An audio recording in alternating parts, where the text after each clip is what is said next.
Hürmetlik anlıqçılar, tövənli huzuronlarga Qizlarga 100 nasihat nomli asarning davomi anlatıldı. Qizlarga 100 nasihat. 11. nasihat. Ay qizim, davrdoshlaringdan aql farosatda, ilm fan jihatda tuvan o'rinda turish to'liq nomusliq ish. Odam turib, odamiylik qobiliyatiga ega bo'lolmaslik, odam turib, odamdek yasholmaslikdek ig'ir mahrumlik bo'lmaydi. Şoňa insan balası üçün eng çoň ayıp bilimsizlikdir. Nomus qilish to'g'ri kelsa, o'zingning nodonligidan nomus qil. Xo'rlik his qilish to'g'ri kelsa, oldi bilan o'zingning bilimsizligidan xo'rlan. Bilimsizlik seni insoniy tuyg'udan mahrum qiladi. Şoňa sen oldin otqaningni, haqoratlanayotganingni his qila olmaysan. Nimaning haq, nimaning nohaq ekanligini to'g'ri farqlantira olmaysan. Shuning bilan o'zingga qanchalagan haqorat tamg'isining besilayotganligini xayolingga keltira olmaysan. 12. nasihat. Ay qizim, qizlarning nomiga ilashgan yomon dog' nomusning ketishi bakmi qiyin. Ba'zida bayqamay besilgan tikanning jabrini bir umr tortib yurishga to'g'ri keladi. Ba'zida u kishini umrvoyat gumon, shubha qiynoqlarga duchor qiladi. Bularga ko'pincha o'ylamay ish qilish, irodaning tizginini ozroqlab bo'sh qo'yitish sabab bo'ladi. İnsani fazilatlar, ma'naviy qadr-qimmatlar haqida so'z bo'lsa, ularning qizlarda eng oliy darajada bo'lishi talab qilindi. Chunki qiz bola millatning ko'rigi, millatning kelajagi hisoblanadi. Shunga qizlar nihoyat nazokatlik, iffatlik, sabr-toqatlik, oqil, mehribon bo'lish kerak. Ayib yoki gunoh ish qilib qo'ygan boshqa hamma kishilar afu qilishi mumkin. Faqat qiz bola afu qilinmaydi. 13. nasihat. Ay qizim, rohatning ichida turib, rohatning qadri yetmaydigan ahvoldan saqlanish uchun ko'nglingga doim orzu, umid yor bo'lsin. Tening nafas elib, qongan holatdami ruhing mangu intizor bo'lib turadi. Agar hammaga erishsang, u holda hamma umidsizlik va norozilikqa o'zgaradi. Aql bo'lganlarmi boshqa shaylarni tushunib havasni qandirishi lozim. Umid bizga hayot bag'ishlaydi. Ammo qo'rsoq tuyg'usi elib tomosha bilan o'tish jonni oladi. Boshqalarning yaxshiligini qaytarganda ularni qanoatlantirmaslik lozim. Ularning hech narsaga hojati tushmaganda o'zingga hamma yerda ogoh bo'lishing lozim. Har qanday xushallik ularni xushal qila olmaydi. Arzuning oxiri g'am, qayg'u demakdir. 14. nasihat. Ay qizim, har vaqt fazilatingizni saqlab, fazilatli boshqalarga ulgu bo'lg'aysiz. Toki jamiyatda kishilar sizga havas qilib, bu kimning qizidu, nimish qiladigandu, ajab adabli qizgina deb og'zini chaqildatib qolsin.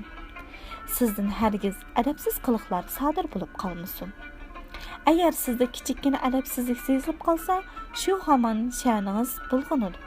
Obro'yingizni ming qilgan bilanmi asliga keltira olmaysiz. Siz faqat o'zingizni, iffat nomusni ching saqlay olsangizlar, o'zingizning insoniy qimmatingizni bo'libmi qizlik qadr qimmatingizni qo'lingizda tuta olasiz. Angishtlari qo'lingizda bo'ladi. Bu angishlarni qo'lingizdan berib qo'ydingizmi, o'z qadr qimmatingizni yerga urasiz. 15. nasihat. Ay qizim, dengiz keng bo'lganlikdan hamma daryo iqinlarni o'ziga sig'dira oladi. Boshqalarga foyda yetkazish o'ziga foyda yetkazganlik. Boshqalarga ziyon solish o'ziga ziyon solganlik. Boshqalarga yo'l qo'yish o'ziga yo'l qo'yganlik. Boshqalarga ziyonkashlik qilish o'ziga ziyonkashlik qilganlik bo'ladi. Boshqalarga yo'l qo'yishni o'rganing. Boshqalarni hurmat qilsangiz, izzat topasiz. Yo'l qo'ysangiz, niyatingizga yetasiz. Hurmat qilishda nihoyat ehtiyotjonlik bo'lish, ishni cho'ng kichik deb ayirmaslik, hammasiga sal qaramaslik kerak. yo'l qo'yishda har qanday ishga imkoniyat qoldirish, to'kpini yolg'iz egallab olmaslik, xatolashganda boshqalarga to'ngimaslik kerak. 16 nasihat.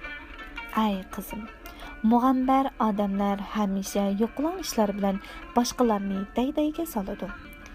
Şoňa zərbəgə uçurğan, xorlanğan və ahanətə qalğan çağlarınızda soğuqqanlıq bilan əstaydil oynanıb işning baş ayğını təhlil qılıb görgəndən keyin ondan bir qarara keling.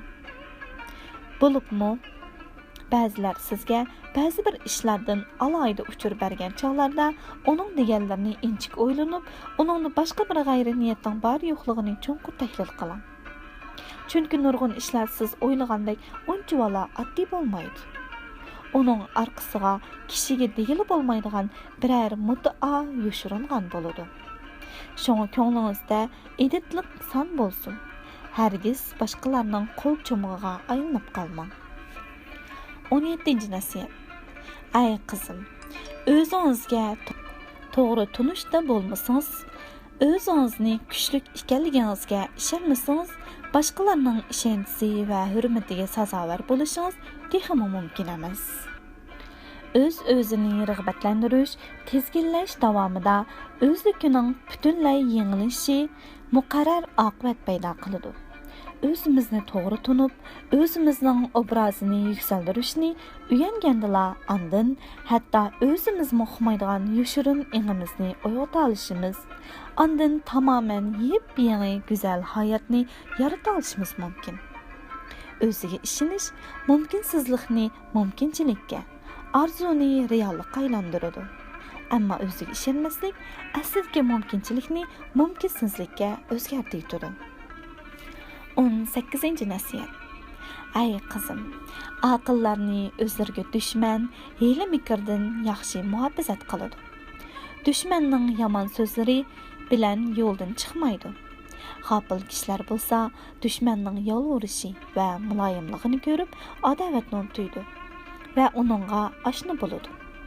Ular dushmanning sirtini pardozlab ko'rsatgan bilan ko'nglida adovat saqlaydiganligini bilmaydi. Har qanday dushmanning kishiga qasd qilishiga qudrati yetmasa, hiyla ishiltib, yaqinlik qilib, nasihat yo'lini tutadi va mahrum bo'lib olib, sirlaridan voqif bo'ladi-da, fursat topsa, o'z ishiga tutish qilib, turli ziyonlarni soladi. Agar u ziyon solsa, o'tliq chiniqidek jon xomidan boshqasini ko'ydirmaydi-da va qora qazo o'qidek murod nishonidan bo'lak narsaga xatolashib tegmaydi. 19. nasihat. Ay qizim, agar birisining ayib nuqsonlarini essa, qabul qilib, kamchiligini tugutishga tirish. Sening oldinga o'z holini aytib kelgan kishini zodi kamsitma. Balki yordam qilib, uni muhtojlikdan qutuldir. O'zingdan kichiklarga yaxshi muomala qil. Ularga mehribon bo'l. Chunki kichiklar sening ekin zarangdir. Hamma ishing ashularning yordami bilan bitadi. Agar terilg'ularing vayron bo'lsa, tirikchiliging qiyinchilikda o'tadi. Do'stingga yaxshi niyatda bo'l. Xalqning olqishiga ega bo'lishni izlasang, oliy janoblik yo'lini tut. 20. nasihat. Ay qizim, agar qiz bola go'zal, xushqomat, zibu-zinatlari joyida bo'lsa-mu, muomalasi qo'pol, chechilong'i bo'lsa, atrofdagilarning dilini og'ritsa, ishiningki, uni hech kim, hech qanday go'zallar sepiga qo'shmaydi. Uningdan ko'ngli qoladi. Hech qanday narsa kishining aqlini muomala kabi namoyon qilolmaydi. Qizlar o'ziga qanchalik zinnat bermasin, muomala madaniyati, muomala san'atini bilmasa, hech qanday o'zgalarning hurmat e'tiboriga sazovor bo'la olmaydi. Yigitlarning muhabbatiga sazovor bo'lish uchunmi, qizlarda oldi bilan muomala san'ati yuqori bo'lishi kerak. Hurmatli anglovchilar, davomi ata mushu vaqtda huzuringlarda bo'ladi.